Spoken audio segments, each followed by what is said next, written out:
Good evening, everyone, and welcome to the final workshop of Jersey Waterworks Annual Conference for 2022.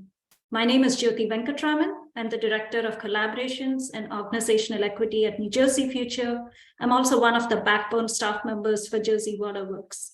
If you joined us on December 2nd for an in-person event and are joining us again, thank you for that. If this is the first time you are entering Jersey Waterworks space, welcome, and we hope you continue staying engaged with us. I want to first start off by giving a huge thank you to our conference sponsors. Without their support, we would not have been able to host this event. So thank you for your generosity. Two quick housekeeping reminders. One, we're going to be using the chat feature as a means of staying engaged throughout this workshop. So feel free to stay engaged. Feel free to put your name, organization affiliation, where you're joining us from on the chat. You can also use chat to post your questions. I'll be ensuring it gets sent to the moderator for this workshop. Second, we strongly encourage participants to continue being on mute. Should you have any background disturbances, it can inadvertently disrupt the learning and the workshop conversations. So thank you for understanding that. And on that note, I'm going to welcome our moderator for the workshop, Larry Levine. Larry works at NRDC. He's also part of the Jersey Waterworks Steering Committee. He co-chairs the Affordability Subcommittee. He's also the panelist and moderator for this workshop. Larry, over to you. Thanks so much, Jyoti, and thanks to Jersey Waterworks for sponsoring this webinar, and really the second part of a two-part series on LIHWAP. And the first one is available. We can share the link later for folks to go back and watch as well. So we've got three great speakers joining us, joining me here on the panel. Fidel Ecola from Department of Community Affairs, who's responsible for running the LIHWAP program for New Jersey. Mami Hara, the CEO of the U.S. Water Alliance, who's going to bring us some national perspective. And Ev Liebman from AARP's New Jersey office, who's been very actively involved in helping to facilitate and promote implementation of the program as well. We're gonna, before we jump in, gonna do a very quick poll just to get an idea of who's on and what your starting level of familiarity is with the program. Multiple choice, what type of organization are you affiliated with? Just quick response, check the one that's fits you most closely.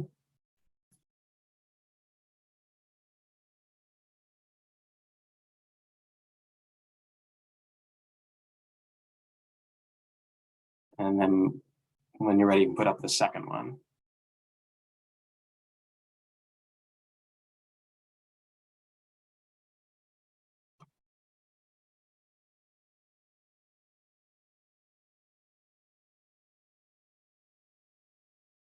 Okay, we've got a mix, about half nonprofit, some federal government, state government, local, and utility. Okay.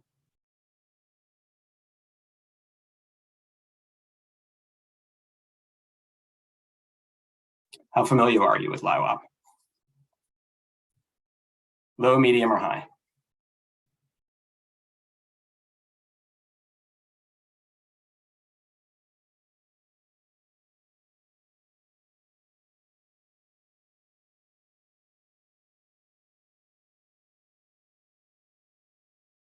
Okay, good. We've got a good spread. Okay, well, I hope we're able to speak to all of you and meet you where you are in knowledge of the program, and that everyone comes out in the high category by the end of this hour. Okay, let's advance to the next slide. All right, so I just wanted to start off with a little bit of framing, and then I'll be handing off to Fidel to talk about the program itself, how it works, what it is. But as we get into that, so why is Jersey Waterworks hosting this webinar? Right, Jersey Waterworks is about transforming the state's water infrastructure, right, so that it serves everyone in the state, provides safe, clean water, creates jobs. Why do we need to address affordability? It's embedded in the goals of Jersey Waterworks, and there's a reason for it, which is that we can't actually build and transform that infrastructure if we don't have an equitable, fair way to generate revenue to invest in those infrastructure improvements, right? And on the flip side, if we manage to build the infrastructure and get safe water produced by drinking water treatment plants and pumped through pipes, but it's not coming out of people's tap because they can't afford to pay the bill, we also haven't achieved our goals. Right, so it's essential to the purposes of Jersey Water Works and to everyone who cares about safe water and clean water in New Jersey to also ensure that there's affordable water. Even before the COVID pandemic, an estimated 1/5 of all New Jersey households struggled to afford their water and sewer bills. That comes from some Jersey Water Works sponsored research. The COVID pandemic threw everything for a loop, right? Today, there are probably estimated from the data available in the hundreds of thousands of New Jersey families estimated to have around $200 million cumulatively in overdue water and sewer bills. That's an extrapolation from some data that's available from the investor-owned water utilities. This water debt puts people at risk of water shutoffs or even loss of their homes, and it adversely impacts the financial bottom line for water and sewer systems. Fortunately, and the reason we're here, the LIHWAP program, many of those families with water debt are eligible for grants to pay off those bills, can often pay off the entire amount. LIHWAP, the low-income household water assistance program, is the state's federally funded water assistance program run by the Department of Community Affairs. The program launched early this year, and the uptake on the program, I think it's fair to say, is still ramping up. And so we all need to collaborate to make it a success. So one thing we'll do in this session is to sort of continue the themes from the first webinar that we did about a month ago, giving an overview of the program and what we can all do to help make it a success. But then funding, as it stands right now, expires next year. And even while it lasts, LIHWAP is not a full solution to water affordability. It's a part of the solution. So we'll also be talking about opportunities for long-term solutions. And that's where Ev and Mami will join us for some discussion. This includes solutions at the local and utility level, solutions at the state level, solutions at the federal level, and also talking about how impacted communities and customers can be engaged in developing and implementing solutions in partnership with utilities. So with that, I'm going to hand off to Fidel.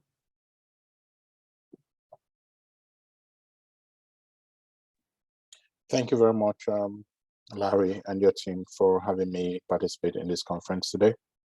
LIHWAP, like you have explained, is a federally funded program that is run in the state of New Jersey to assist low-income households to pay for their water and their sewer bills. And I have been tasked with the responsibility of grooming or initiating this program in the state and ensuring that it's a success, and we are able to provide assistance to the most vulnerable members or residents of the state of New Jersey. Next slide, please. Like Larry explained, the program is funded by the U.S. Department of Health and Human Services. Eligible household can have arrearage, past due, reconnection fee, interest associated with past due balances, up to $2,500 for water and the same amount for sewer. And eligible households do not have to repay any portion of the benefit that they receive from the program. And there are no liens, and households will not have to report the benefit when filing their taxes. Next slide.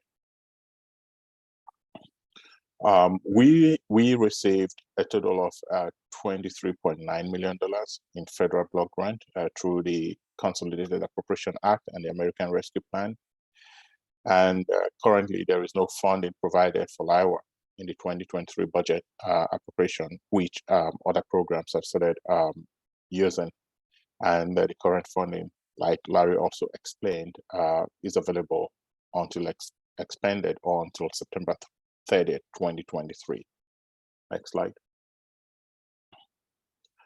This is a one-time benefit per household, and it has the same eligibility criteria as the LIHWAP program. The applicant must be a resident of New Jersey must be a homeowner or a tenant who is responsible for and has a water and a wastewater bill in their names.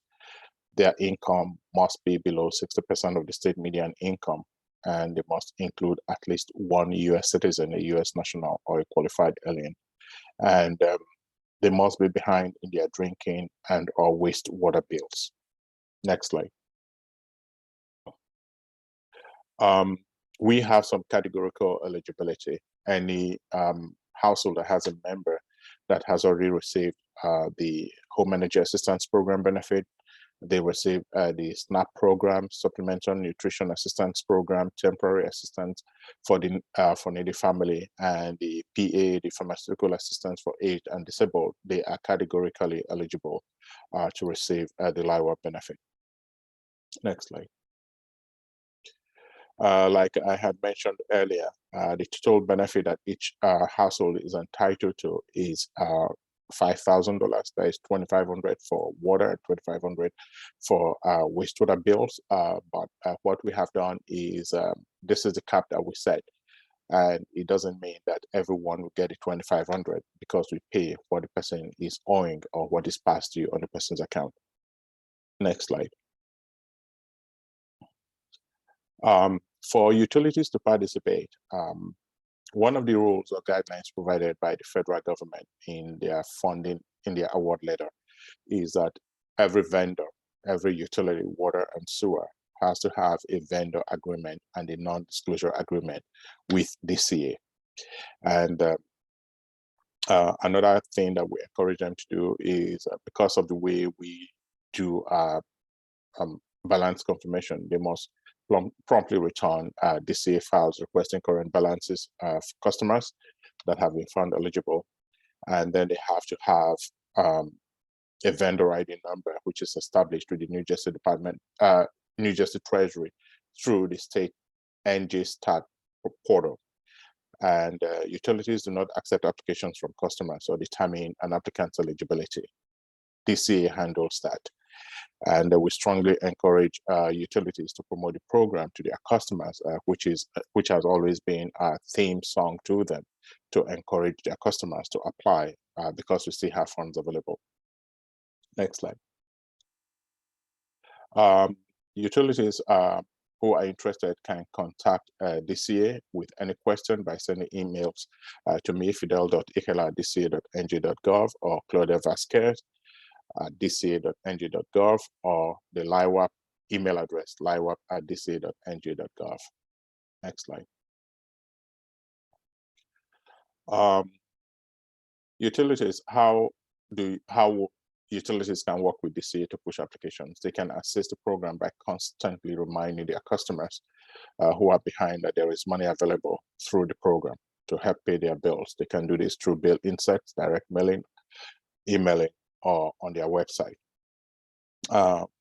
And then we also encourage the utilities that have not yet signed the vendor agreement and non-disclosure agreement to do so and return the agreements to me promptly so that we can execute them, because we have had instances where we have found customers eligible for benefits, but then we do not have a vendor agreement from their utilities.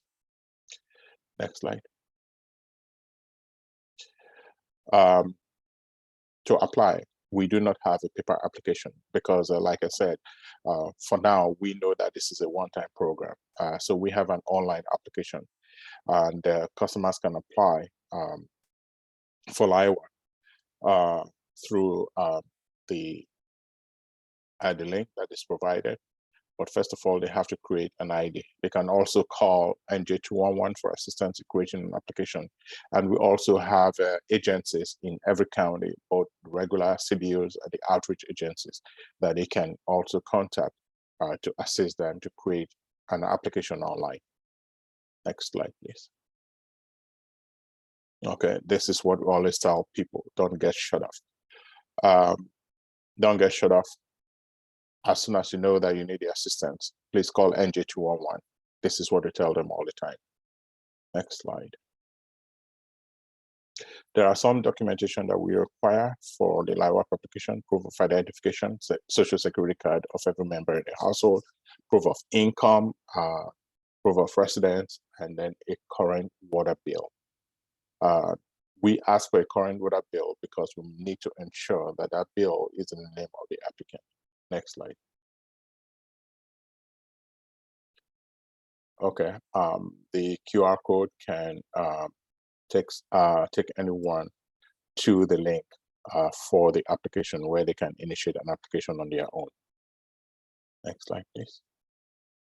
Okay, to apply, like I mentioned in one of the slides before, everyone must create a unique ID or login through My New Jersey portal.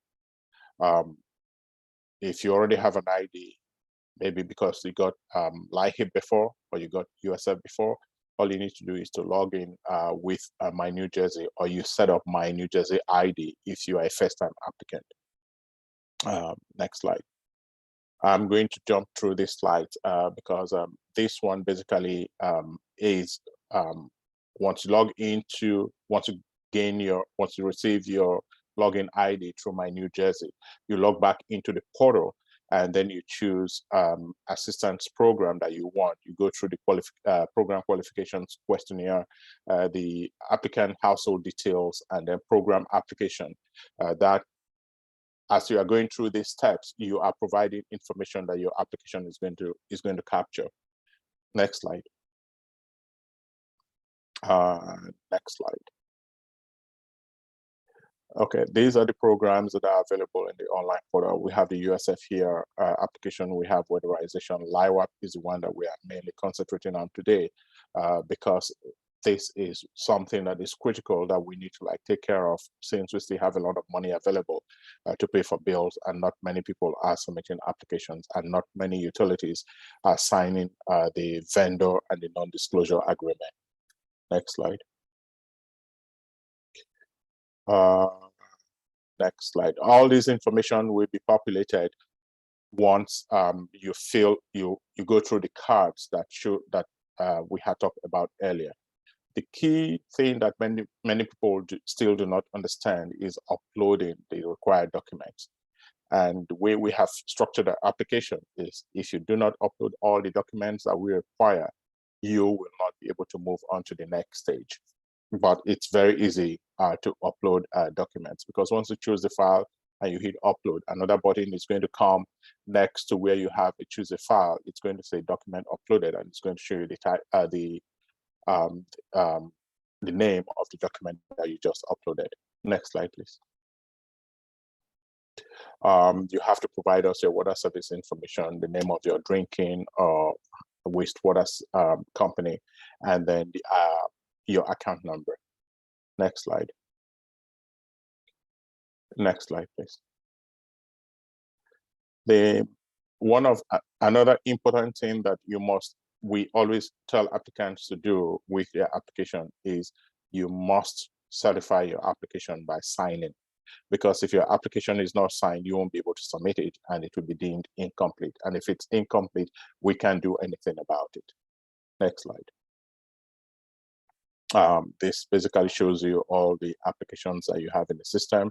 The UAP application and the LIHWAP applications are now meshed in one, but then you still have the ability to identify which is which on your portal. This is something that you can always go back to check the status of your application and what has gone on, what's going on with your application.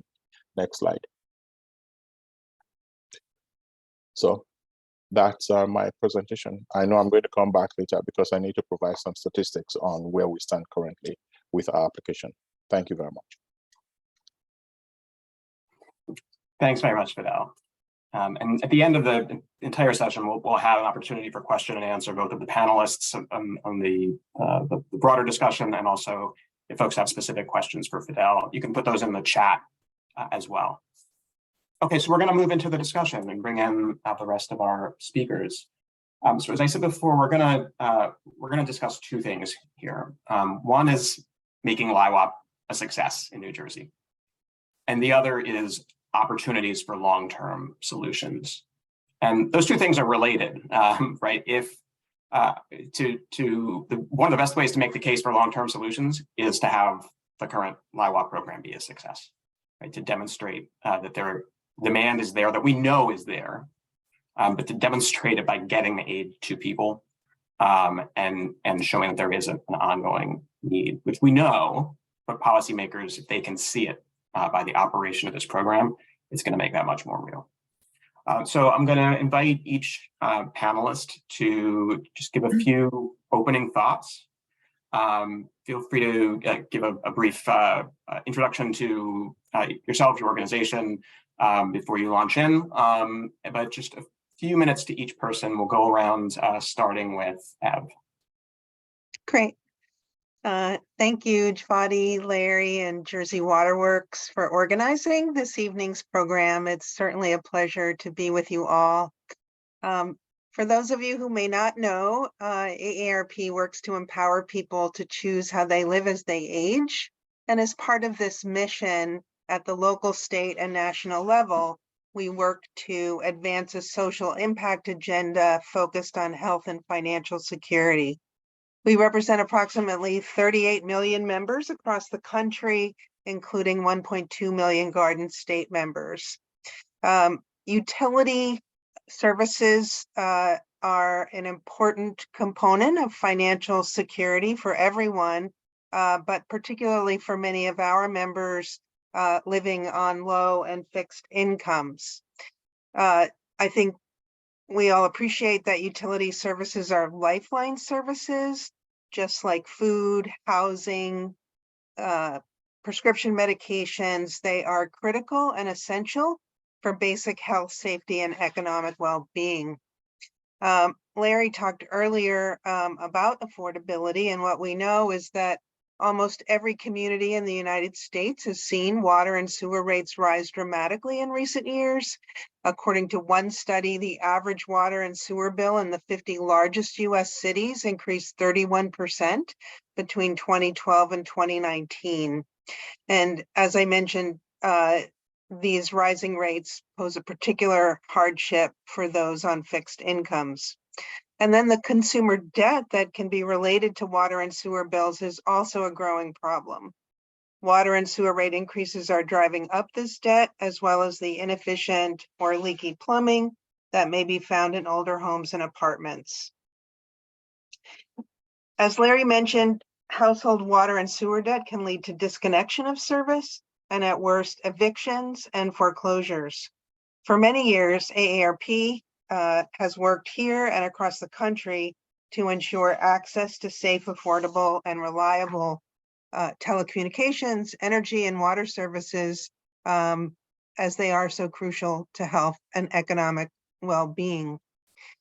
The pandemic certainly put a new and a bright spotlight on the need for affordable water and wastewater services, and we have been working with many, including many on this panel, to ensure that eligible consumers have access to LIHWAP and other critical utility bill payment assistance programs.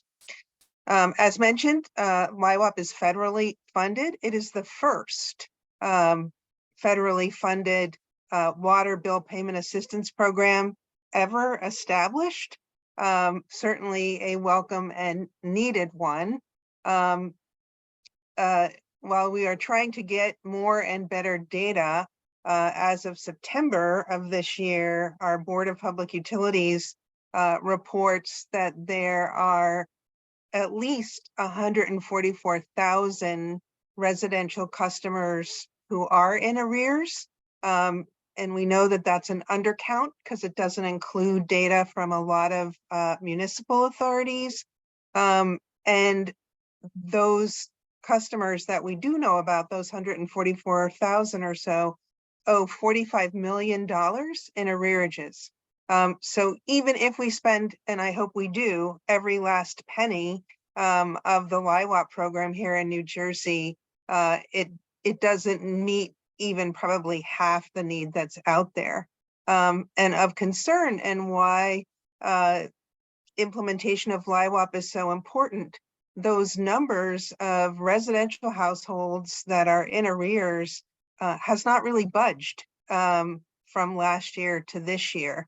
I think another indication that we need to do better to ensure that everyone who's eligible for this program is able to take part in its benefits. So I just also wanted to mention, along with LIHWAP, many of us on the advocacy side have been working to ensure the health and safety of water consumers in other ways. So during the pandemic, there were a series of executive orders that prevented shutoff of water services, recognizing their critical impact on health and safety. And New Jersey just recently moved both the Board of Public Utilities and the Department of Community Affairs to extend shutoff protections for water consumers during our winter moratorium period, which is November 15th to March 15th. Also important protections for consumers. As I mentioned, we're looking forward to better data on customer arrearages and participation in bill payment assistance program through new legislation that was enacted on data collection. We've updated our customer bill of rights, and there has been introduction of some legislation that would create new state-based water assistance programs, which we'll talk about more in a minute. In terms of, I think, the opportunities for getting the word out about LIHWAP, certainly this workshop is one part of that. I think, as Fidel said, we still have utilities that have not entered into vendor agreements, that are not participating in the program. Quite frankly, I can't understand, and our members can't understand, why any utility would not want to participate in this program, as these dollars go straight to their bottom line. But we do have a fairly fragmented system here in New Jersey, as we do across the country. So work that we can do to better centralize information about the program and participation in the program, I think, would go a long way. Certainly,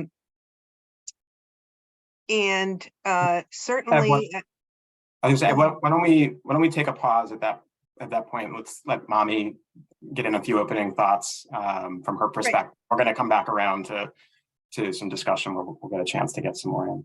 All right, so Mommy, we'll turn to you next. I'm on the mailing list of the U.S. Water Alliance. I get stuff in my inbox with your name on it from time to time. And last month there was an email from you with a subject line, "Changing our approach to water affordability." And that was an email that distributed a new report offering some guiding principles for the water sector on achieving universally affordable water access. So can you describe one aspect of what you mean by changing our approach to water affordability? I'd love to, Larry, and maybe later on in the discussion, I can share more about the principles and some of our findings, and a little bit about some of our other work through the chat. I'll provide links to reports that may be useful to folks. But I thought it would be good when I kick things off just to share a frame for LIHWAP that helps us all to assert the program's importance, especially in a condition where there's, only 1 year, of appropriation, and there's unending need. So, I just wanted to just share this brief frame that if we ask folks to imagine what it would be like if we didn't invest in education as a necessary common good, and if only people who could afford to pay the full cost of education were able to go to school or use libraries, right? What would happen? What would happen if we seized financial supports for ensuring food is available to lower income children and families? Would that rest well with us? And, I really believe that most of us see education and access to food as necessary common goods that ultimately benefit all or most of us. Water is at least as fundamental as anything else that we would consider to be a common good. And yet our approaches sometimes don't feel like they consistently reinforce that understanding, or that, utilities often feel that they can't change that, within the box that they operate in. But I do believe that change is possible because beliefs on what is and what is not a common good can change over time. And which means that as we all collectively include water within that frame, and our practices can, and what we're permitted to do can increasingly meet that understanding. In meeting the ambition to ensure that all people have access to water, public utilities and those who need water are often in the same boat. They're contend with shared stresses, and I think that they're increasingly realizing that they need to pull together to access resources beyond what their community may be able to afford or provide alone. They contend with significant drivers of cost that within our current models of water funding place enormous stress upon our public utilities and our communities. And they include growing income disparity, the accelerating impacts of climate on already underinvested in systems, accruing contamination, and inflation that is especially deep for the basket of goods and labor that water systems rely on. And, to manage those drivers and to achieve water access for all, we need shared ways of conceiving and funding water access. Larry, is it okay if I share a brief quote by an economist on this matter? Am I going too long? No, if you want to, you can wrap up with that for now. Yeah, I just have one sentence after the quote is pretty much. In the commons debate, both natural and depletable things such as water, land, forest, and renewable social and cultural things such as seeds, algorithms, software, public space, blah, blah, blah, are considered as being jointly owned by a group of people because they're elementary to our lives. And the way that in which resources are made accessible to society also defines them as common resources. And I know that's a dense quote, and there's a lot more to the piece that I'm taking it from. And whether or not you agree with all of it, part of it is consistent with an understanding that I learned while providing water services when I used to be a general manager for a utility, is that most of our water systems have been invested in over generations, and we have all collectively inherited them. And so we also bear the responsibility to invest in and manage them in ways that support life, ways of life, and also that values how we will be able to sustain future generations, and that this is a collective responsibility for all of us. So thank you, Larry, for letting me go and read that quote. No, thank you so much, Mommy. All right, so I'm going to turn to Fidel for your reflections on how the program is going so far. I know you've got some numbers to share about how many people have been benefited and how much, and what level of assistance. And so if you share that, and also just any reflections you've got on the program to date and future directions for the program. Thank you again, Larry, and thank you, everyone.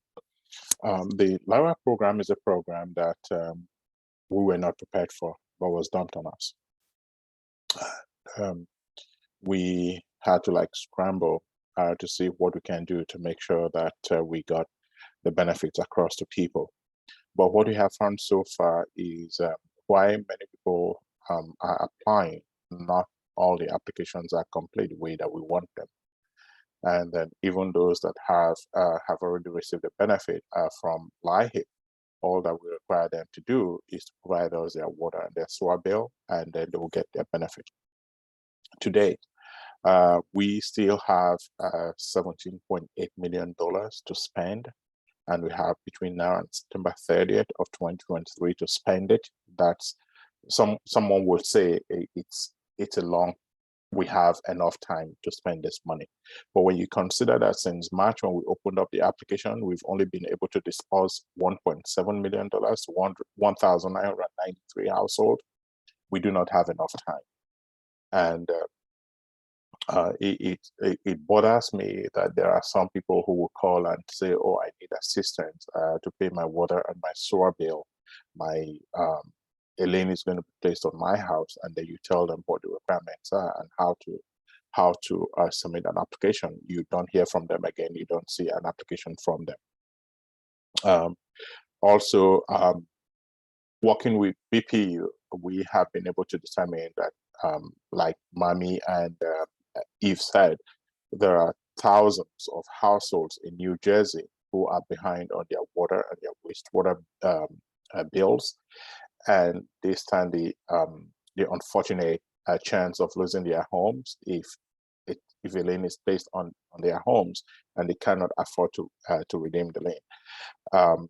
As of today, we have agreements from only 120 water and wastewater companies in New Jersey. The good thing is all the privately owned utilities, the Aqua New Jersey, the Veolias, they all have agreement with us. Some of the bigger public utilities, Passaic Valley, we have an agreement with them, and they have been encouraging their customers to apply for these benefits. But considering that we have between now and September to spend 17 million, and we've only been able to spend 1.7 since March of this year, we still have our work cut out for us. And every day in the office, we're trying to make adjust the application to make it a lot easier for people to apply. The only thing that I cannot do is I cannot say self-certify that you pay your bill, self-certify your income. We need these applicants to provide the documents that we are asking for, and we constantly train our outreach agency workers to better assist customers to complete these applications, because it's my sincere desire that we get money out the door by September. And from my conversation with the rep at DC, the earlier we get the money out, the earlier they will be able to make a case to the federal government to reauthorize LIHWAP, which would be a very good thing for households. Thank you. Thanks, Fidel. I'll just offer a few thoughts here too. If I've mentioned the number about $45 million in debt for residential water customers. I used the number earlier of about 200 million as a ballpark estimate, and the reason for that difference is the 45 million is what's been documented through the Board of Public Utilities by data submitted by the investor-owned water systems. And in New Jersey, they actually serve a much larger proportion of the state than is true in most states. About 40% of the population in New Jersey is served by the investor-owned water systems that are regulated by the Board of Public Utilities. That leaves 60% of the state that's served by publicly owned systems. And that's just the water, right? There's very little investor-owned wastewater. So if you take that 45 million, you extrapolate it out to the other 60% of the state, you get around 100 million water. Just for ballparking a figure, throw in another 100 million wastewater, right? Wastewater bills are actually more expensive than water bills in many cases, right? And you're over 100,000 people just with the investor-owned utilities for just drinking water. That tells me it's likely in the multiple hundreds of thousands when you count all water and all sewer. Right. And then on the flip side of that, you got $24 million that was given to the state, 17 million left to provide in benefits. And the reason that money was provided to the state and money to all other states was part of COVID relief packages from the federal government. The same as there was rental assistance money, large amounts of rental assistance money, right, from the federal government that had to go out through states and through local governments.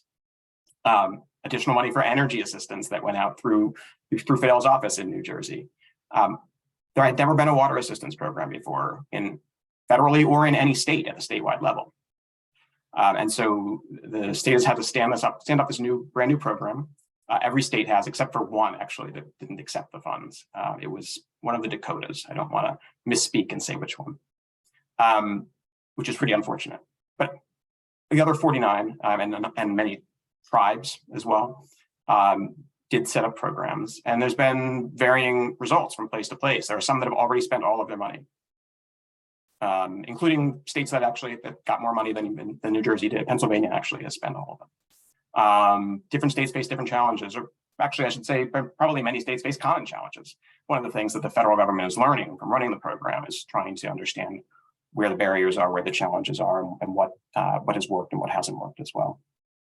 So So learning from our experience in New Jersey is something that's going to be very important. And I would say we certainly want all that money to be spent by the end of September. But frankly, it would be a shame if it takes that long, right? Because there's so much need, and the purposes of the program, really are to meet that immediate need and need to then look beyond that to address the long-term need. Right. So with that, I'm going to sort of open up for some discussion. And let me just start by throwing out a question to anybody who wants to jump in. What do you think it will take going forward to make LIHWAP a success in New Jersey?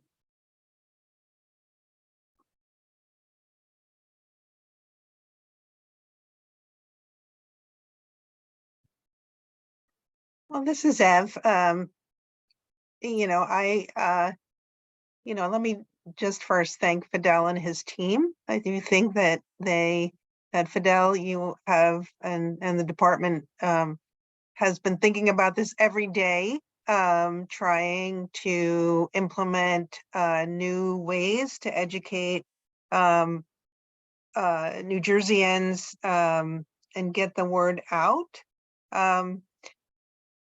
We at AARP, are so concerned about the fact that consumers across the state who have paid through this program through their own tax dollars may be denied access to this program simply because of who their water or wastewater utility provider is.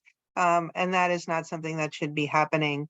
So we've reached out to every mayor in municipalities that have yet to enter into vendor agreements. We've reached out to our members about the program and urged them to contact their utilities. And so, it might sound a little bit simple, but I think that we just need to do more of that.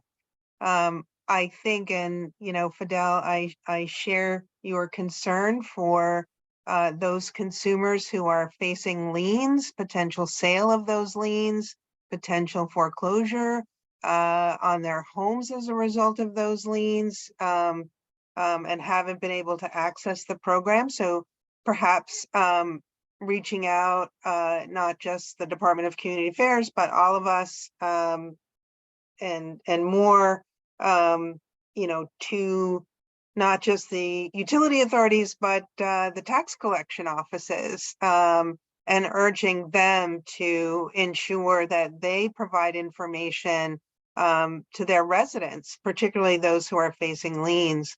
Because, not only do people face the threat of shutoff of their water and the threat that poses to their health and safety, but if a lien is imposed, that damages your credit rating. If the lien is sold, not only is your credit rating potentially damaged, but you now could pay up to 18% more to satisfy the lien. And then obviously foreclosure creates a loss of equity in one's home. And likely, if we took a look at that picture, we'd see some pretty stark, disparate impacts in terms of who is facing those liens and the sale of those liens. So, and I, was struck by Mamie's point about how we think about water and how we do really need to change how we think about water, both here in New Jersey and across the country. If you think back, the first food stamp program started in 1939. LIHWAP was started in the 70s. Here in New Jersey, we established something called the Universal Service Fund for Energy Services, which is an excellent utility bill payment program for electric and national gas service based on a percentage of one's income. And so moving everyone's thinking to acknowledging that water is just as important as food, that water is just as important as electricity, and other essential services, I think would help build the political will to not just better implement, not just make sure we spend all of our LIHWAP money, but we think about what we do next.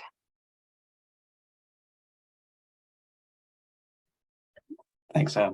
And I'll echo your thanks to Fidel, because I didn't say it perhaps in so many words, but echo your thanks to Fidel for all the work that he is doing to stand up this program, which we can't emphasize enough. The states have had to stand this up from nothing. And the federal agency that's been providing the funds has also been on a tremendously steep learning curve. Department of Health and Human Services hadn't previously interacted with water systems at all. They've run an energy assistance program. So they've been figuring out how to make this work too at the same time as the states are. One thought I'll just offer on what it takes to make it work. I really do want to emphasize the role of the utilities themselves, right? They're the ones who have the most direct and most frequent contact with their customers, and they know exactly who's in debt, right? So it really is incumbent on all the water and sewer systems to be communicating proactively, creatively, clearly to their customers that this program is out there and how to access it, and pointing them in the direction of any help that they might need to get into the program to submit their application. I put in the chat that there's actually been, during the course of COVID, a number of pieces of state legislation that have passed around protections from shutoff, which lasted in New Jersey the longest in the nation of any COVID utility shutoff moratorium. But as part of those laws, there were some requirements in there that utilities need to inform their customers about the availability of assistance programs for both electric and gas and water. Every time there's a touch point between the utility and the customer about an overdue bill, they're supposed to be informing the customer. Every monthly bill, there's supposed to be something in there. Every utility's website, there should be something prominently promoting the program, right? So, so I do want to just emphasize that this program will benefit the utilities by getting money to them, but they really need to play a central role also in promoting the program to their customers. Larry, would you like me to speak a little bit to your question? Sure, yeah.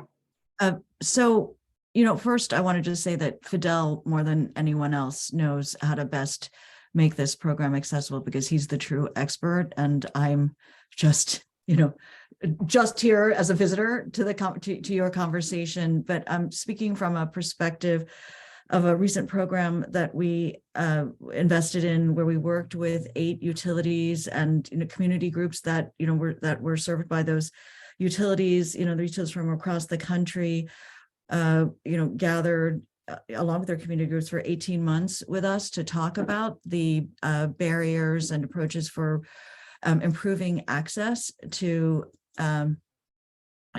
assistance programs, and also increasing the amount of enrollment. We did come up with some, high level opportunities that, I thought were, very, very applicable to my personal experience working, in utilities as well. There are a lot of us, or Seattle Public Utilities, Buffalo, others experimented with self-certification and extremely low barrier applications, much lower barrier than the requirements that were outlined for LIHWAP in New Jersey. And, some of us or some of the utilities are also kind of perfecting the data that approaches that support the, reliable use of, very low barrier application processes. And that can really help enrollment significantly, and allow for, kind of ease of administration on the part of the utility as well.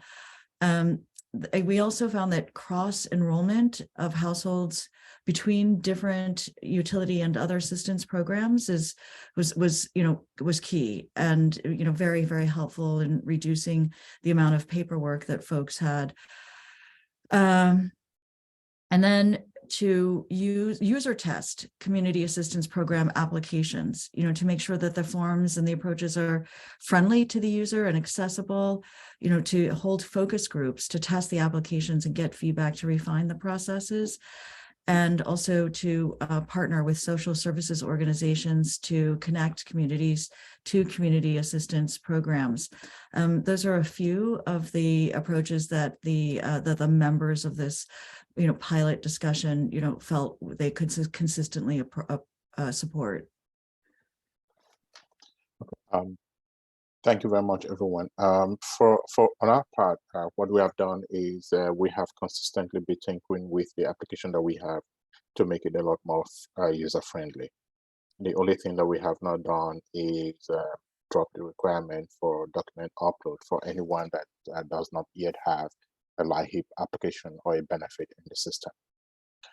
Why we haven't done that is for audit purposes, because I know that one day there's going to be an audit of how we spent this money, just like they do for LIHWAP and for LIHWAP. One other thing that we did is we have outreach agencies, and we have given them a mandate that it's their responsibility to generate applications for us when it comes to LIHWAP, because they do the same thing for the energy assistance, and they also have the mandate to do home visits.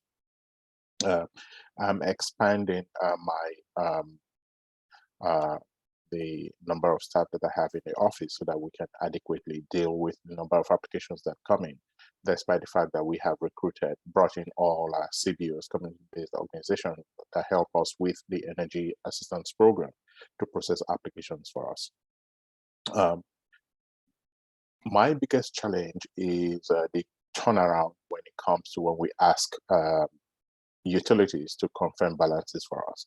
And we now have a workaround that. And the workaround is in the sense that when we are reviewing applications, whatever balance the person has on the bill that is submitted, we use that balance and then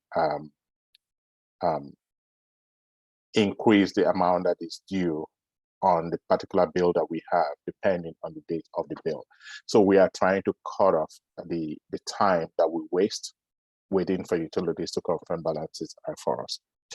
When you look at the amount, $17.8 million that I still have available, if we make changes that are currently in conversation with the funding source for, we should be able to at least spend down all the money that we have available before September.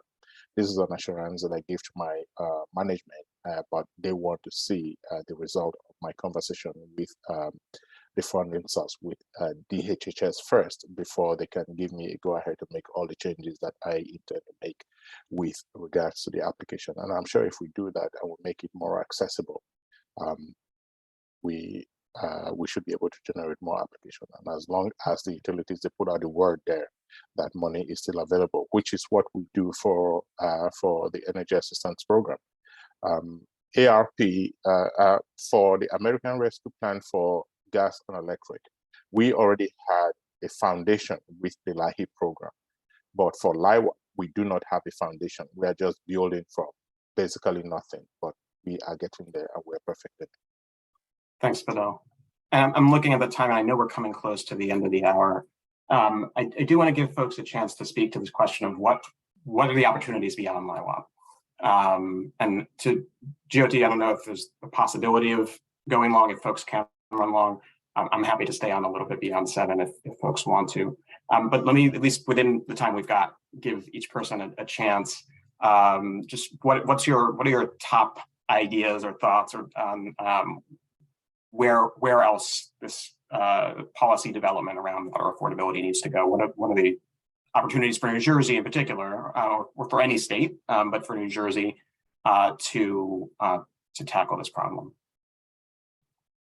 And I'm going to put in the chat as my answer a link to an NRDC resource actually that we put out earlier this year with the National Consumer Law Center. It's a water affordability advocacy toolkit that we believe should be really useful to anyone trying to make change on this, whether you're an advocate or a utility or a state legislator or a utility commissioner.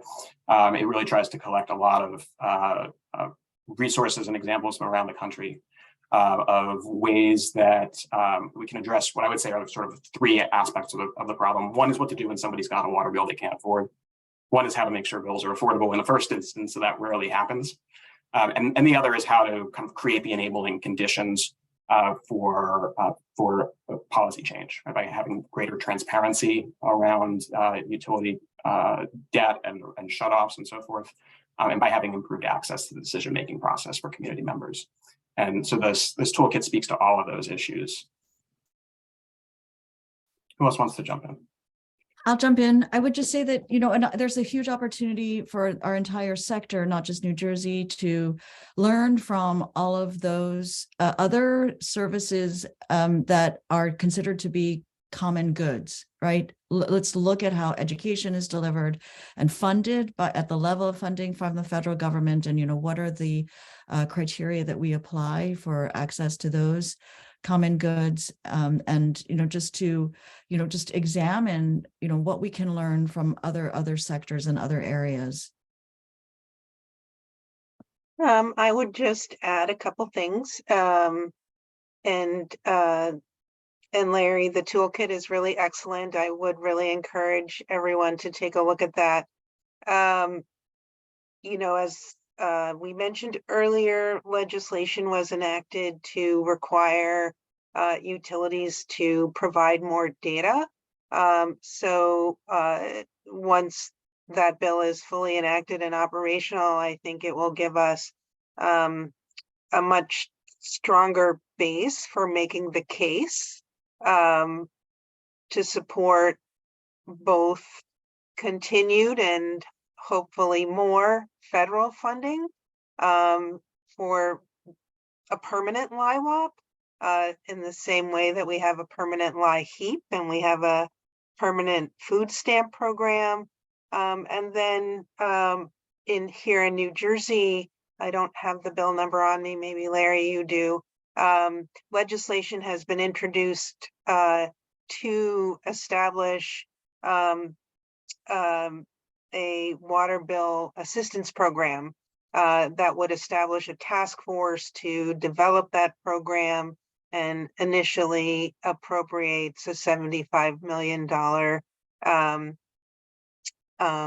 source of revenue. And just like we have a universal service program for gas and electric that's based right now on ensuring that folks who are income eligible don't pay more than 6% of their income on their utility bills.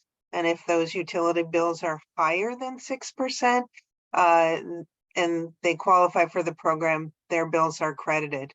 Those kinds of programs work. They are cost beneficial. When you think about the costs of disconnections and reconnections versus ensuring that folks who can least afford their bills are able to afford them. And so I think that's a real opportunity for us in New Jersey to pursue as well. Larry, quick question. Do you have that bill number? Because my assistant director had actually asked me about it today in my meeting. I certainly can send it to you afterward. Let me see if I can do it. The magic of pulling it up as I'm talking, but I may not be able to get to it. I'll see if we can find it and put it in the chat. Yeah. Okay, because I was trying to make a case for additional staff for LIHWAP today, and everybody was like, it's a one-time program. So why would it how many do you want? But when I brought up the fact that there might be a bill passing around the assembly towards establishing a USF type of LIHWAP program, they wanted to know what the bill number was. Yeah. Yeah. It's Senator Greenstein's bill in the Senate. And I think Assemblywoman Varelli's bill in the Assembly, but I'm going to look for it. Yeah. Okay. Thank you. And I'll mention while we're on the topic, there's another important piece of legislation that's pending that has advanced pretty far in the last session of the legislature, and I think ought to be able to move through all the way this session if people can be sure to raise up attention to it. Is a bill to just authorize individual publicly owned water and wastewater systems to offer income-based discounts. Okay. Right. Current law in New Jersey is ambiguous on that point. I think there's a good argument to be made that it is allowed, but I think there's a lot of reticence by by water and sewer systems to try to do it without clear authorization in the law. There's a bill pending on that, and I will try to find the number. I wish I had it at the top of my head, but that's a really important one too. So that if that one speaks to what utilities can do with the resources they have. The bill to create a statewide program with some state dollars for it speaks to what else, one of the additional things that's needed beyond what utilities can do themselves. And there's talk as well of trying to create a permanent federal program as well. Those are some of the things. Those are all in the vein of, the state and federal programs are in the vein of assistance, but affordability is a much broader concept. And utilities looking at the overall design of their rates, the water sector and Congress and the legislature and everyone looking at a whole of how, as Mami said, how do we fund and finance this public good, this common good, all speaks in a much larger way to affordability as well.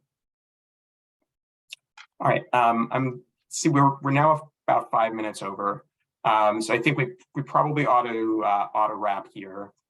I put in the chat my email address, and anyone should certainly feel free to contact me if you'd like to continue the discussion or have any questions that I can pass on to the speakers. Apologize that we didn't get to every question that was in the chat. I didn't ask any of them as questions, but we did get to some of them in the course of the conversation. So I want to thank you all for attending. And again, really seriously, please do reach out. We look forward to continuing the conversation and hopefully having everyone here and more engaged in making this program a success and in building on it for long-term solutions. So thank you all very much. Thank you. Thank you, everyone.